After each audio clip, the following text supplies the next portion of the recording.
it is a busy night around the metro. Ron, what else are you following for us tonight? Well, we're going to kick things off in DeKalb County, where a shootout with police leaves one person dead.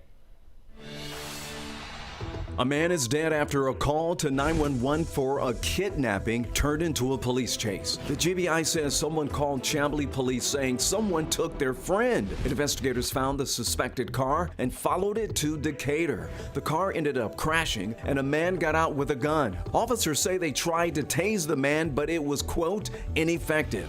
The suspect was shot and died at the hospital. The kidnapping victim is safe and not hurt.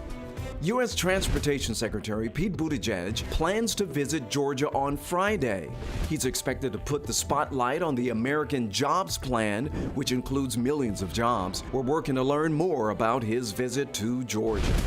Colonial Pipeline says it's now transporting products at normal levels and is fully operational. Here in Georgia, less than 40% of stations are still dealing with outages. This is all tied back to a cyber hack done by DarkSide. New tonight, the group reportedly received $90 million in Bitcoin as ransom payments before its website went dark.